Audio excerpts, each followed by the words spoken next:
De mi abuelo Vero, el buen carácter y la serenidad. De la reputación y memoria legadas por mi progenitor, el carácter discreto y viril. De mi madre, el respeto a los dioses, la generosidad y la abstención, no solo de obrar mal, sino incluso de incurrir en semejante pensamiento. Sobre todo, la frugalidad en el régimen de vida y el alejamiento del estilo de vida de los ricos.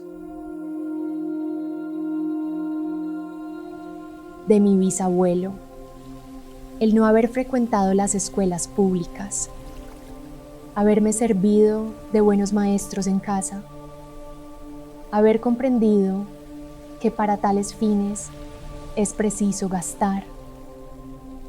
De mi preceptor, el no haber sido de la facción de los verdes ni de los azules, ni partidario de los gladiadores ni de los guardias. El soportar las fatigas y tener pocas necesidades. El trabajo con esfuerzo personal, la abstención de excesivas tareas y la desfavorable acogida a la calumnia.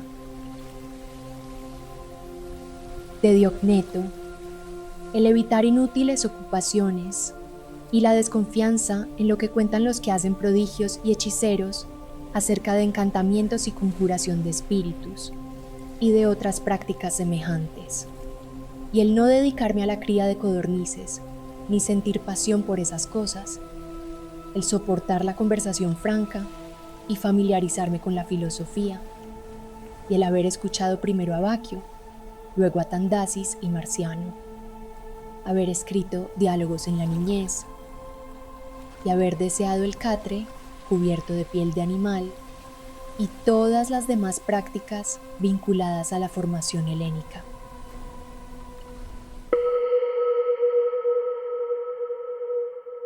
De Rústico, el haber concebido la idea de la necesidad de enderezar y cuidar mi carácter, el no haberme desviado a la emulación de sofismas, ni escribir tratados teóricos, ni recitar discursillos de exhortación, ni hacerme pasar por asceta o filántropo con vistosos alardes, y el haberme apartado de la retórica, de la poética y del refinamiento cortesano, y el no pasear con la toga por casa, ni hacer otras cosas semejantes.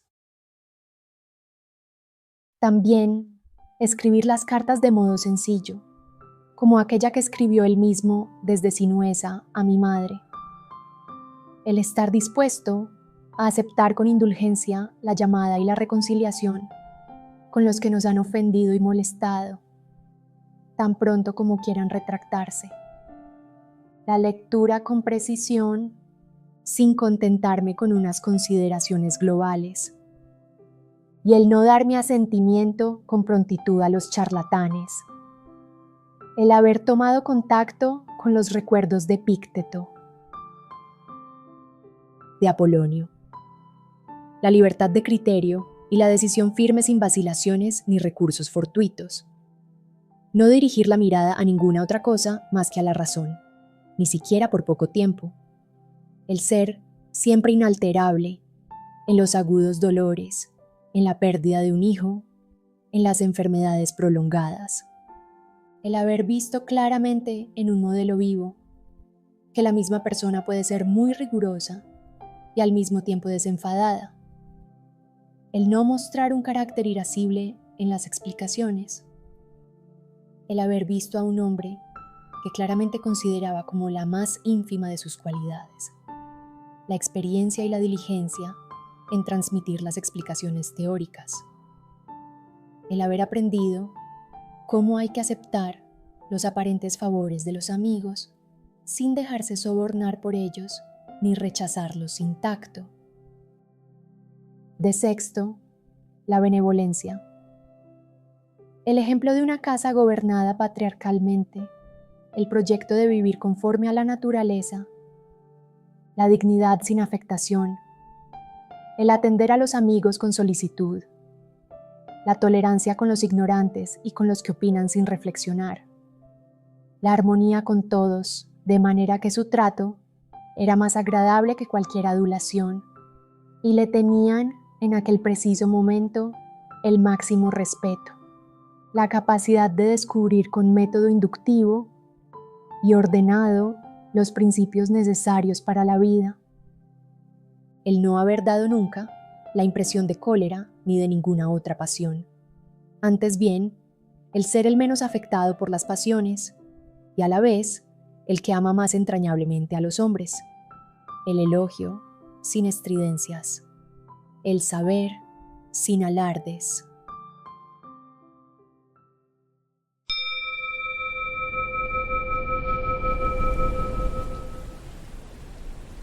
De Alejandro el Gramático. La aversión a criticar. El no reprender con injurias a los que han proferido un barbarismo o sonido mal pronunciado, proclamar con destreza el término preciso y cómo debía ser pronunciado en forma de respuesta o de ratificación, o de una consideración en común sobre el tema mismo, no sobre la expresión gramatical, o hacer uso de cualquier otra sugerencia ocasional y apropiada. De frontón, el haberme detenido a pensar cómo es la envidia, la astucia y la hipocresía propia del tirano, y que en general los que entre nosotros son llamados eupátridas son en cierto modo incapaces de afecto. De Alejandro el Platónico. El no decir a alguien muchas veces y sin necesidad, o escribirle por carta, estoy ocupado, y no rechazar de este modo sistemáticamente las obligaciones que imponen las relaciones sociales, pretextando excesivas ocupaciones. De Cátulo. El no dar poca importancia a la queja de un amigo, aunque casualmente fuera infundada, sino intentar consolidar la relación habitual. El elogio cordial a los maestros, como se recuerda que lo hacían Domicio y Atenódoto. Y finalmente, el amor verdadero por los hijos.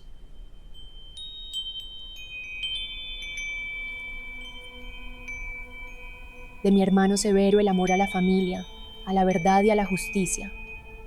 El haber conocido, gracias a él, a varios como Catón, Dion, Bruto, entre otros.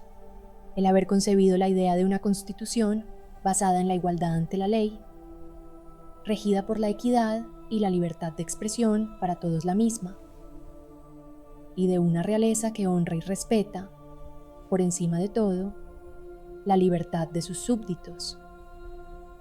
De él también, la uniformidad y constante aplicación al servicio de la filosofía, la beneficencia y generosidad constante, el optimismo y la confianza en la amistad de los amigos, ningún disimulo para con los que merecían su censura, el no requerir que sus amigos conjeturaran qué quería o qué no quería, pues estaba claro.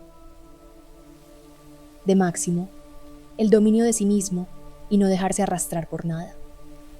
El buen ánimo en todas las circunstancias y especialmente en las enfermedades. La moderación de carácter, dulce y a la vez grave. La ejecución sin refunfuñar de las tareas propuestas. La confianza de todos en él, porque sus palabras respondían a sus pensamientos y en sus actuaciones procedía sin mala fe. El no sorprenderse ni arredrarse.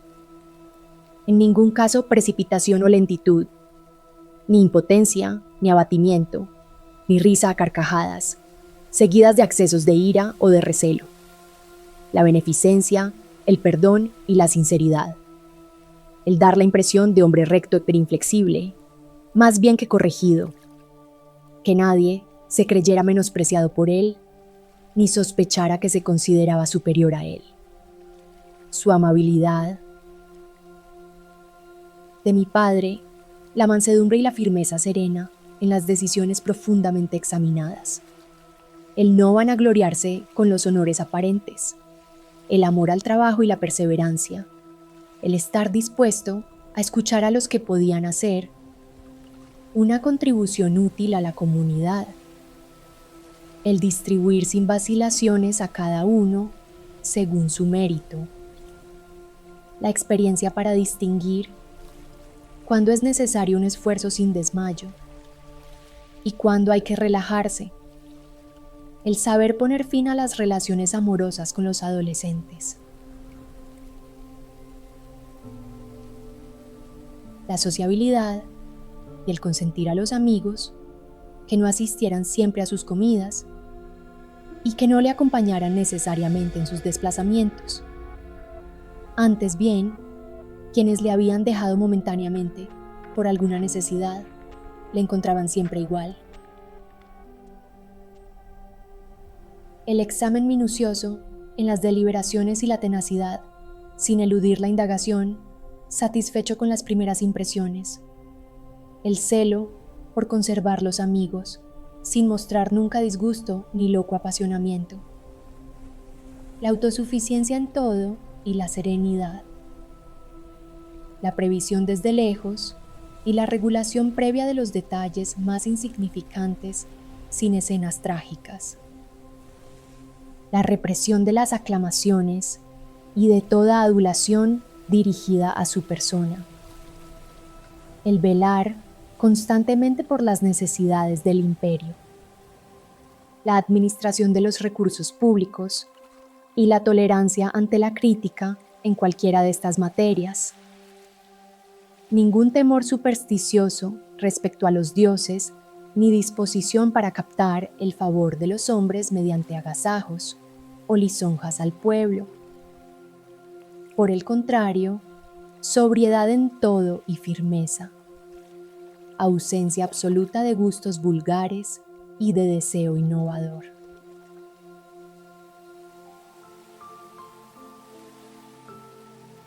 El uso de los bienes que contribuyen a una vida fácil, y la fortuna se los había deparado en abundancia, sin orgullo y a la vez sin pretextos, de manera que los acogía con naturalidad cuando los tenía, pero no sentía necesidad de ellos cuando le faltaban.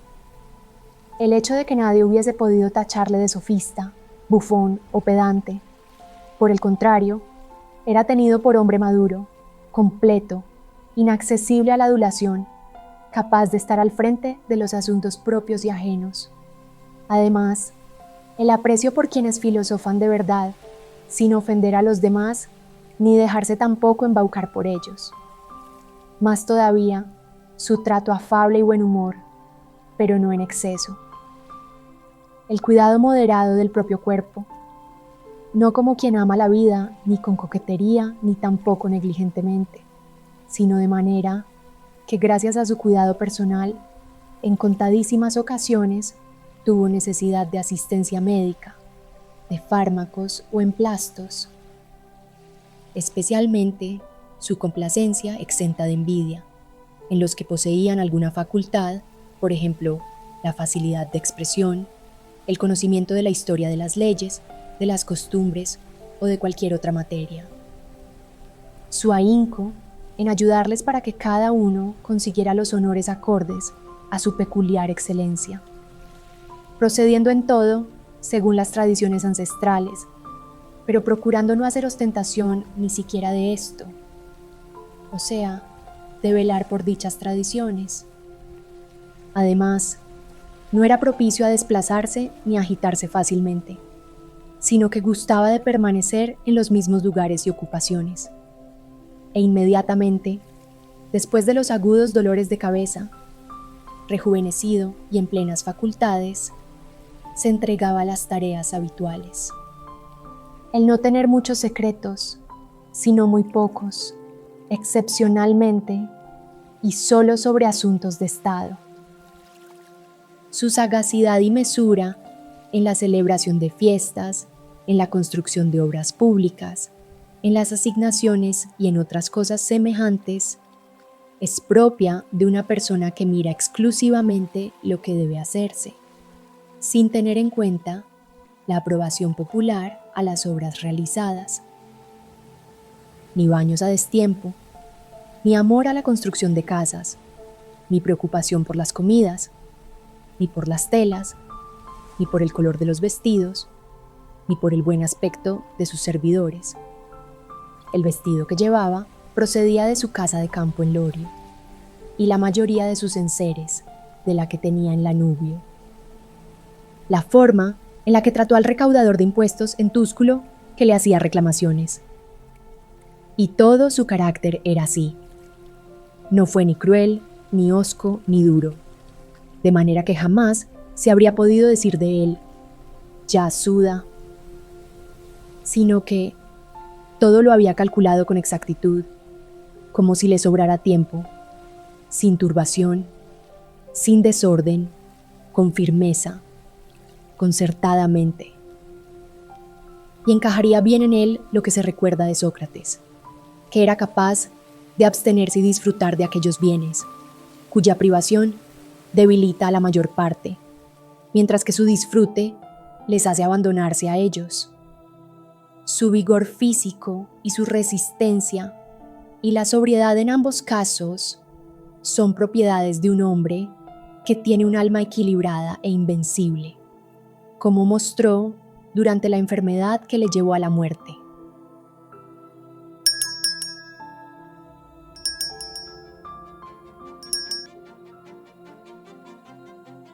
De los dioses, el tener buenos abuelos, buenos progenitores, buena hermana, buenos maestros, buenos amigos íntimos, parientes y amigos, casi todos buenos.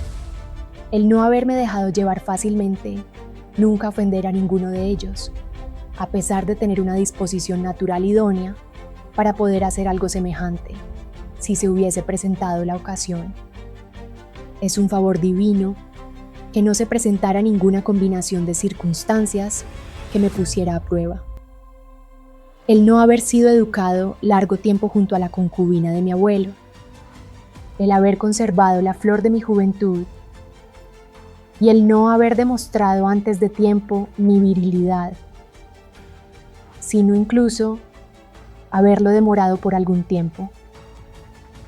El haber estado sometido a las órdenes de un gobernante, mi padre, que debía arrancar de mí todo orgullo y llevarme a comprender que es posible vivir en palacio sin tener necesidad de guardia personal, de vestidos suntuosos, de candelabros, de estatuas y otras cosas semejantes y de un lujo parecido. Es posible ceñirse a un régimen de vida muy próximo al de un simple particular y no por ello ser más desgraciado o más negligente en el cumplimiento de los deberes que soberanamente nos exige la comunidad. El haberme tocado en suerte un hermano capaz, por su carácter, de incitarme al cuidado de mí mismo y que, a la vez, me alegraba por su respeto y afecto. El no haber tenido hijos subnormales o deformes, el no haber progresado demasiado en la retórica, en la poética y en las demás disciplinas en las que tal vez me habría detenido si hubiese percibido que progresaba a buen ritmo. El haberme anticipado a situar a mis educadores en el punto de dignidad que estimaba deseaban, sin demorarlo, con la esperanza de que, puesto que eran todavía jóvenes, lo pondría en práctica más tarde. El haber conocido a Apolonio, Rústico, Máximo, el haberme representado claramente y en muchas ocasiones que es la vida acorde con la naturaleza, de manera que, en la medida que depende de los dioses, de sus comunicaciones, de sus socorros y de sus inspiraciones, nada impedía ya que viviera de acuerdo con la naturaleza. Y si continúo todavía lejos de este ideal, es culpa mía por no observar las sugerencias de los dioses y a duras penas sus enseñanzas. La resistencia de mi cuerpo durante largo tiempo, en una vida de estas características, el no haber tocado ni a Benedicta ni a Teódoto, e incluso, más tarde, víctima de pasiones amorosas, haberme curado, el no haberme excedido nunca con Rústico, a pesar de las frecuentes disputas, de lo que me habría arrepentido, el hecho de que mi madre, que debía morir joven, viviera sin embargo conmigo sus últimos años, el hecho de que cuantas veces quise socorrer a un pobre o necesitado de otra cosa, jamás oí decir que no tenía dinero disponible. El no haber caído yo mismo en una necesidad semejante como para reclamar ayuda ajena. El tener una esposa de tales cualidades, tan obediente, tan cariñosa, tan sencilla. el haber conseguido fácilmente para mis hijos educadores adecuados, el haber recibido, a través de sueños, remedios, sobre todo para no escupir sangre y evitar los mareos, y lo de Gaeta, a modo de oráculo. El no haber caído, cuando me aficioné a la filosofía, en manos de un sofista, ni haberme entretenido en el análisis de autores o de silogismos, ni ocuparme a fondo de los fenómenos celestes. Todo esto requiere ayudas de los dioses y de la fortuna. Entre los cuados, a orillas del gran. Si te ha gustado, por favor, suscríbete a mi canal. De esta forma, podré continuar generando contenido meditativo y de bienestar para el mundo. Gracias y feliz resto de día o noche. Namaste.